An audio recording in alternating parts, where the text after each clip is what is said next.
ನಮಸ್ಕಾರ, ಶುಭೋದಯ ಪ್ರೀತಿಯ ವೀಕ್ಷಕರೆಲ್ಲರಿಗೂ ಸಂಕಲ್ಪ ಸದ್ಯ ಕಾರ್ಯಕ್ರಮಕ್ಕೆ ಆತ್ಮೀಯ ಪ್ರೀತಿಯ ಸ್ವಾಗತ ಹೇಳ್ತಾ ಇರೋದು ನಾನು ಅನುಷಾ. ಮೊದಲನೇ ಬಾರಿ ನಮ್ಮ ಚಾನಲ್ ವೀಕ್ಷಿಸ್ತಿದ್ದೀರಾ ಅಂತಂದರೆ ಈಗಲೇ ಚಾನಲ್ನ ಸಬ್ಸ್ಕ್ರೈಬ್ ಮಾಡಿ, ನಮ್ಮ ವೀಡಿಯೋಸ್ನ ಲೈಕ್ ಮಾಡಿ. ಪ್ರತಿನಿತ್ಯ ಕೂಡ ನಮಗೆ ಸಾಕಷ್ಟು ಉಪಯುಕ್ತವಾಗಿರುವಂಥ ವಿಚಾರಗಳು, ವೇದಶಾಸ್ತ್ರ, ಪುರಾಣ, ಜ್ಯೋತಿಷ್ಯ, ವಾಸ್ತು, ಯಾವುದೇ ರೀತಿಯಾಗಿರುವಂಥ ಸಮಸ್ಯೆಗಳಿದ್ದಲ್ಲಿ ಸರಳವಾಗಿರುವಂಥ ಪರಿಹಾರಗಳನ್ನ ತಿಳಿಸ್ಕೊಡ್ತೀವಿ. ಅದಷ್ಟೇ ಅಲ್ಲದೆ ನಿಮ್ಮ ಜೀವನದಲ್ಲಿ ಸಾಕಷ್ಟು ರೀತಿಯಾಗಿರುವಂಥ ತೊಂದರೆಗಳು, ಸಮಸ್ಯೆಗಳು ಬರ್ತಾ ಇದೆ, ಇದಕ್ಕೆ ಸರಳವಾಗಿರುವಂಥ ಪರಿಹಾರ ಬೇಕು ಅಂತಂದರೆ ಇವತ್ತೇ ಈಗಲೇ ನೀವು ಅಕ್ಷಯ ವೃಕ್ಷವನ್ನು ಬರ್ಮಾಡ್ಕೊಳ್ಬಹುದು. ಸಾಕಷ್ಟು ಜನ ಹೊಸ ವೀಕ್ಷಕರು ಕಾರ್ಯಕ್ರಮ ನೋಡ್ತಿದ್ದೀರಾ. ಇದನ್ನು ಹೇಗೆ ಬರ್ಮಾಡ್ಕೊಳ್ಳುವಂಥದ್ದು, ಇದೆಲ್ಲದ್ರ ಬಗ್ಗೆ ನೀವು ತಿಳ್ಕೊಳ್ಬೇಕು ಅಂತಂದರೆ ಸ್ಕ್ರೀನ್ ಮೇಲೆ ಕೂಡ ನಿಮಗೆ ಸಂಖ್ಯೆಗಳು ಬರ್ತಾ ಇದೆ. ಖಂಡಿತವಾಗ್ಲೂ ಅವಶ್ಯಕತೆ ಇದ್ದಲ್ಲಿ ನೀವು ಕಾಲ್ ಮಾಡ್ಬೋದು, ಇದ್ರ ಬಗ್ಗೆ ಮಾಹಿತಿಯನ್ನು ಪಡೆದುಕೊಳ್ಬಹುದು.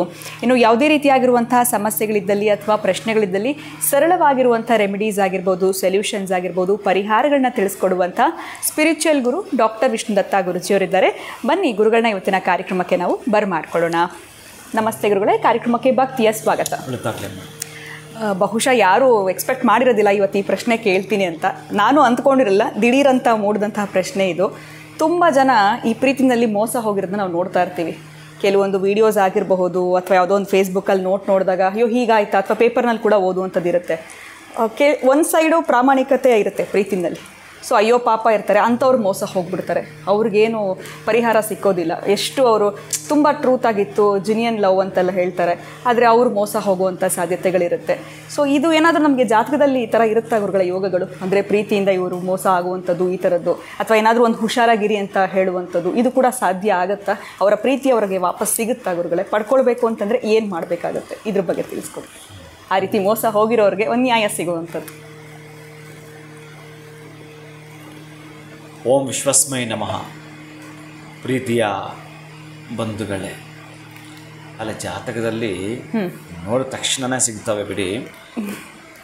ಲಗ್ನ, ಅಧಿದ್ವಿತೀಯ, ವಾಕ್ಸ್ಥಾನ, 7ನೇದು ಈ ಮನೆಯಲ್ಲಿ ಇದ್ದಾಗಲೇ ಯಾವ ಯಾವ ಗ್ರಹಗಳಿದೆ ಅಂತ ನೋಡೋದು ಕೂಡಲೇ ಅದನ್ನು ಹೇಳುತ್ತಾರೆ. ಬಹುಶಃ ಈಗ ಕಾಲೇಜು ಮಕ್ಕಳನ್ನು ಹೆಚ್ಚಿಗೆ ಅದು ನಡೀತಾ ಇದೆ. ಅದನ್ನು ನೀವು ಕೇಳಿದ್ದು ಈ ಮೋಸ ಅನ್ನೋ ಪದ ಇದೆಯಲ್ಲ, ಅದು ಬಹುಶಃ ಅವರಿಗೆ ನಡೆಯಬಾರ್ದು. ಇನ್ನು ಅವರು ಏಜಲ್ಲಿ ತಪ್ಪು ಮಾಡ್ತಾರೆ ಅದನ್ನು ನಾನು ಹೇಳ್ತಿಲ್ಲ. ಬಹುಶಃ ಒಬ್ಬರನ್ನು ಕರೆಕ್ಟಾಗಿ ಅವ್ರು ಏನು ಮನಸ್ಸು ಕೊಟ್ಟು ಮಾಡಿರ್ತಾರೆ ಅದಕ್ಕೆ ಸಂಬಂಧಪಟ್ಟದ್ದು ನಡೆಯಬಾರದು. ಅಂಥವರಿಗೆ ಇಲ್ಲಿ ತಾಂತ್ರಿಕವೇ ಕೈ ಹಿಡಿಯೋದು ಜಾಸ್ತಿ. ತಾಂತ್ರಿಕವೇ ಇಲ್ಲಿ ಕೈ ಹಿಡಿಯುತ್ತೆ. ಶೀಘ್ರವಾಗಿ ಅವರು ಅದರಿಂದ ಬಹಳ ಪರೀಕ್ಷೆ ಮಾಡ್ಕೊಳ್ಬೋದು. ಹಿಂದಿಂದೇ ಅದು ಒಂದು ಎಕ್ಸಾಂಪಲ್. ಮನೆಯ ಮಡದಿ ಯಜಮಾನನಿಗಾಗಿ ಏನೇನೋ ಪೂಜೆ ಮಾಡ್ತಾಳೆ, ಈತ ಬದಲಾಗಲಿ ಅಂತ, ಅಥವಾ ಈತ ತುಂಬ ಬೇಜವಾಬ್ದಾರಿತನ ಮಾಡ್ತಿರ್ತಾನೆ, ಅಥವಾ ಈತ ಏನೋ ಬೇರೆ ರೀತಿಯಲ್ಲಿ ಮೋಸ ಮಾಡ್ತಿರ್ತಾನೆ. ಬಹುಶಃ ಉದ್ಧಾರ ಆದರೆ ಪರವಾಗಿಲ್ಲ, ಎಲ್ಲೋ ಒಂದು ಕಡೆ ಅಸಂಸಾರಕ್ಕೆ ತೊಂದರೆ ಬರ್ತಾ ಇರುತ್ತೆ. ಬಹುಶಃ ಈಕೆಗೆ ಇವನಿಂದ ಮೋಸ ಆಗ್ತಿದೆ. ಇದನ್ನು ಬೇರೆ ಬೇರೆ ಬೇರೆ ಹಂತದಲ್ಲಿ ಕರಿಬೇಕಾಗತ್ತೆ. ಇನ್ನೊಬ್ಬರ ಬದುಕಲ್ಲಿ ಬಂದಾಗ ಅನಾನುಕೂಲಗಳಿಗಿಂತಲೂ ಅನುಕೂಲಗಳು ಹೆಚ್ಚಾಗುವಂಥದ್ದು ಇರುತ್ತೆ. ಇನ್ನು ಕೆಲವೊಂದು ಬಾರಿ ಇದನ್ನು ಮಾತಾಡೋದೇ ತಪ್ಪು ಅಂತಲೂ ಹೇಳುತ್ತೆ. ನೀವು ಹೇಗೆ ಹೇಳಿದ್ರು ಅಲ್ಲೊಂದು ತಪ್ಪು ಹುಡುಕ್ತಾರೆ. ಹೌದು, ವಾಸ್ತವ ಇರೋದೇ ಹೀಗೆ. ಅದಕ್ಕೆ ನೀವು ಕೇಳಿದ ಒಂದು ಪದಕ್ಕೆ ಅಷ್ಟೇ ಅಲ್ಲಿ ಉತ್ತರ ಕೊಡೋಣ ಅನ್ನೋದಾದರೆ, ಯಾರು ಆ ಪ್ರೀತಿಗೆ ಮೋಸವಾಗಿದೆಯೋ ಅವರು ಏನು ಮಾಡಬೇಕು ಅಂತಂದರೆ, ಯಾವ ವ್ಯಕ್ತಿಯಿಂದ ಮೋಸವಾಗಿದೆಯೋ ಅವರ ಹೆಸರನ್ನು ಒಂದು ನಿಂಬೆ ಹಣ್ಣಿನ ಮೇಲೆ ಬರೆಯುವಂಥದ್ದು. ಈ ತಾಂತ್ರಿಕ ಪದ್ಧತಿಯಲ್ಲಿ ಬಹಳ ಶಕ್ತಿ ಇದೆ ಇದಕ್ಕೆ. ಒಂದು ನಿಂಬೆ ಹಣ್ಣಿನ ಮೇಲೆ ಯಾವ ವ್ಯಕ್ತಿಯಿಂದ ನಮಗೆ ಮೋಸವಾಗಿದೆಯೋ ಆ ವ್ಯಕ್ತಿ ಹೆಸರನ್ನು ನಮೂದಿಸುವಂಥದ್ದು, ಬರೆಯುವಂಥದ್ದು. ಪೆನ್ನಿಂದಲೇ ಬರೀರಿ. ನಿಮ್ಮ ಹತ್ರ ಇರ್ತಕ್ಕಂಥ ಯಾವ ಪೆನ್ನಾದರೂ ಬರೀರಿ. ಒಂದು ಸಲ ಅವರ ಹೆಸರನ್ನು ಬರೆಯುವಂಥದ್ದು. 4 ಒಣಮೆಣಸಿನಕಾಯಿಗಳನ್ನ ತೆಗೆದುಕೊಳ್ಳುವಂಥದ್ದು. 4 ಗ್ರೀನ್ ಕಲರ್ ಇರಬೇಕದು, ಹಸಿ ಮೆಣಸಿನಕಾಯಿನೇ ತೆಗೆದುಕೊಳ್ಳುವಂಥದ್ದು. ಒಂದು ನಿಂಬೆಹಣ್ಣನ್ನು ಎಲ್ಲಾದರೂ ನಿರ್ಜನ ಪ್ರದೇಶದಲ್ಲಿ, ಅದು ನಿಮಗೆ ಹೇಳಿದರೆ ಸಿಗುತ್ತೋ ಹೇಳೋ ಗೊತ್ತಿಲ್ಲ, ಸಿಕ್ಕಿದ್ರೆ ಪ್ರಯತ್ನ ಒಳ್ಳೆಯದು. ಒಂದು ದತ್ತೂರಿ ಗಿಡ ಅಂತ ಬರುತ್ತೆ, ದತ್ತೂರಿ ಗಿಡ ಅಂತಲೇ ಕರೀತಾರೆ ಅದನ್ನು. ಅದರ ಪಕ್ಕದಲ್ಲಿ ಇಡುವಂಥದ್ದು. ಅದರ ಸುತ್ತು ಅಂದರೆ ಈಸ್ಟ್ ವೆಸ್ಟ್ ನಾರ್ತ್ ಸೌತ್ ಮೆಣಸಿನಕಾಯಿನ ಗ್ರೀನ್ ಕಲರ್ ಮೆಣಸಿನಕಾಯಿ ಸುತ್ತು ಇಡುವಂಥದ್ದು. ಪಕ್ಕದಲ್ಲಿ ಇನ್ನು ಅದರ ಪಕ್ಕದಲ್ಲಿ ಗ್ರೀನ್ ಕಲರ್ ಇಡುವಂಥದ್ದು, ಆ ಗಿಡವನ್ನು ಬಗ್ಗಿಸಿ ಅದರಲ್ಲಿ ಕೆಲವು ಮುಳ್ಳುಗಳಿರ್ತವೆ, ಆ ಗಿಡ ಆ ನಿಂಬೆಹಣ್ಣಿನ ಮೇಲೆ ಬಗ್ಗಿಸಿ ಅದರ ಮೇಲೆ ಒಂದು ಕಲ್ಲು ಇಟ್ಟು ಬರುವಂಥದ್ದು. ಇಷ್ಟೇ ನೀವು ಮಾಡೋದು.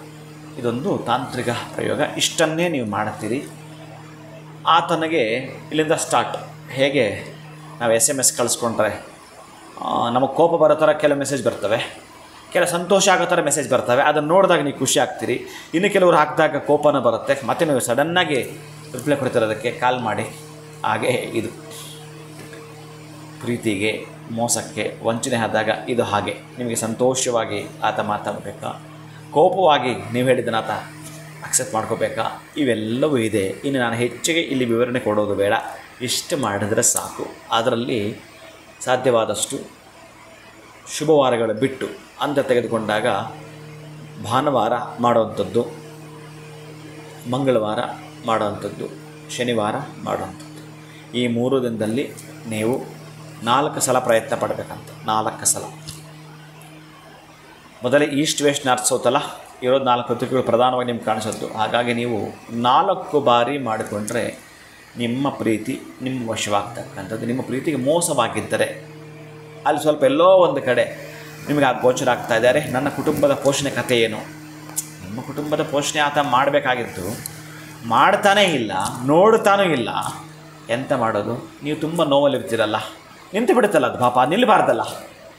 ಅದಕ್ಕಾಗಿ ಆ ಪ್ರೀತಿಗೆ ಅಡ್ಡ ಬಂದಿದ್ದರೆ ಈ ಪ್ರಯತ್ನ ನಡೆಯುತ್ತೆ. ಗುರುಗಳೇ, ಒಂದು ಪ್ರಶ್ನೆ. ಇದು ಈ ಥರ ಪ್ರೀತಿ ಮಾಡಿರೋರಿಗೆ ಮೋಸ ಆಗಿರೋದಲ್ಲದೆ ಕೆಲವರು ಪ್ರೀತಿ ಪಾತ್ರರು ನಮ್ಮ ಹತ್ರ ಮಾತು ಬಿಟ್ಟಿರ್ತಾರಲ್ಲ, ಅವರಿಗೂ ಕೂಡ ಈ ಒಂದು ತಾಂತ್ರಿಕ ಪದ್ಧತಿನ ಮಾಡಿದ್ರೆ ಅವ್ರು ನಮ್ಮ ಹತ್ರ ಮಾತಾಡ್ತಾರ, ಅಷ್ಟೇ ಅದು ಮತ್ತೆ ನಮ್ಮ ವಶ ಆಗುವಂಥ ಅಥವಾ ನಮಗೆ ಮಾತಾಡುವಂಥದ್ದು. ಅದು ನಿಜ, ಅದು ಕೂಡ ಅಲ್ಲೇ ಇದೆ. ವಶವಾಗುವಂಥದ್ದು ಅಂದರೆ ವಶ ಮೀನ್ಸ್ ಬೇರೆ ಇನ್ನೇನೋ ಮಾತಾಡ್ತಾರೆ ಜನ, ಅದಲ್ಲ. ಅಟ್ಲೀಸ್ಟ್ ನಮ್ಮ ಮುಂಚಿನ ಥರ ಅವ್ರು ನಮ್ಮ ಜೊತೆ ಇರೋಲ್ಲ. ಅದನ್ನು ಕರೆಕ್ಟಾಗಿ ನೀವು ನನ್ನ ಬಹುಶಃ ಎಷ್ಟು ದಿನ ನೆನಪಿಲ್ಲ, ಯಾರೋ ಮಾತಾಡಬೇಕಾಗಿತ್ತು ಇಷ್ಟು ದಿನಗಳ ಹಿಂದೆ ಅಂತಂದಾಗ, ಈ ಇಮ್ಮಿಡಿಯೇಟ್ ನಾನು ಮಾಡ್ಕೊಳ್ಬೇಕು ಅಂತಂದಾಗ ನೀವೇನೋ ಒಂದು ಲೆಟರ್ ಬರ್ಕೊಂಡ್ರಿ. ಹೌದು, ಅವತ್ತು ನಿಮಗೆ ಕರೆ ಬಂತು ಗುರುಗಳೇ, 100%. ಇಲ್ಲಿರುವಾಗಲೇ ಬಂತು ಕಾಲ್. ಹಾಗೆ ಎಷ್ಟು ದಿನಗಳಿಂದ ಮಾತು ಬಿಟ್ಟಿರ್ತಾರೆ. ಅದು ಯಾಕೆ, ಅದು ಎಷ್ಟು ದಿನಗಳಾಯಿತು ಅಂತ ಗೊತ್ತಿಲ್ಲ. ನೀವು ಆ ಪ್ರಶ್ನೆ ಬಂದಾಗ ನನಗೆ ಅದು ಬಂತು, ಅದನ್ನು ಹೇಳಿದ್ದೇನೆ. ಇದು ಹಾಗೆ ಪ್ರೀತಿ ಪಾತ್ರದಿಂದ ಪ್ರೀತಿಯನ್ನೇ ಪಡೆದುಕೊಳ್ಳುವುದು, ಪ್ರೀತಿಯಿಂದ ಪ್ರೀತಿಯನ್ನೇ ಪಡೆದುಕೊಳ್ಳುವಂಥ ಚಮತ್ಕಾರ ಇದು. ಖಂಡಿತ ಗುರುಗಳೇ, ಒಂದೇ ರೆಮಿಡಿನಲ್ಲಿ 2 ರೀತಿ ಪರಿಹಾರ ಸಿಕ್ತು. ಯಾರಿಗೆ ಯಾವ ರೀತಿ ಸಮಸ್ಯೆ ಇದೆ ಅದನ್ನು ಅವ್ರು ಮಾಡ್ಕೊಳ್ಬೋದು. ಧನ್ಯವಾದಗಳು ಗುರುಗಳೇ, ನಮಸ್ಕಾರ. ಹರೇ ಶ್ರೀನಿವಾಸ. ಸೊ ಹೆಚ್ಚೇನು ಖರ್ಚು ಮಾಡುವಂಥ ಅವಶ್ಯಕತೆ ಇಲ್ಲ. ಲವ್ ಫೇಲ್ ಆಗಿದೆ, ಇಷ್ಟು ನಂದು ಜಿನಿಯನ್ ಲವ್ ಆಗಿರಬಹುದು, ಸೊ ನಾನು ಟ್ರಸ್ಟ್ ಮಾಡಿದ್ದೆ ಆದರೆ ಮಾತಾಡ್ತಾ ಇಲ್ಲ, ಮಾತು ಬಿಟ್ಟಿದ್ದಾರೆ, ಮತ್ತೆ ವಾಪಸ್ ಬರ್ತಾರ ಲೈಫಲ್ಲಿ ಇಲ್ವಾ, ಈ ಥರ ಕೂಡ ನೀವು ಅಂದ್ಕೊಂಡಿರ್ತೀರ. ಎಲ್ಲದಕ್ಕೂ ಒಂದು ಸರಳವಾಗಿರುವಂಥ ರೆಮಿಡಿ, ತಾಂತ್ರಿಕ ಪದ್ಧತಿಯನ್ನು ಗುರುಗಳು ನಿಮ್ಗೆ ತಿಳಿಸ್ಕೊಟ್ಟಿದ್ದಾರೆ. ಶನಿವಾರ, ಭಾನುವಾರ, ಮಂಗಳವಾರ ನೀವು ಇದನ್ನು ಮಾಡಬೇಕಾಗಿರುವಂಥದ್ದು. ಅಥವಾ ನಿಮಗೆ ಆತ್ಮೀಯರು ಯಾರಾದರೂ ಮಾತು ಬಿಟ್ಟಿದ್ದಾರೆ, ಅವರ ಜೊತೆ ನೀವು ಮತ್ತೆ ಮಾತನಾಡಬೇಕು, ನಿಮ್ಮ ಒಡನಾಟ ಮುಂಚಿನ ಹಾಗೆ ಇರಬೇಕು ಅಂತಂದರೂ ಕೂಡ ನೀವು ಈ ಒಂದು ತಾಂತ್ರಿಕ ಪದ್ಧತಿಯನ್ನು ಫಾಲೋ ಮಾಡಿ ಅಂತ ಹೇಳ್ತಾ ಕಾರ್ಯಕ್ರಮವನ್ನು ಮುಗಿಸುವಂಥ ಸಮಯ ಆಗಿದೆ. ನಮಸ್ಕಾರ.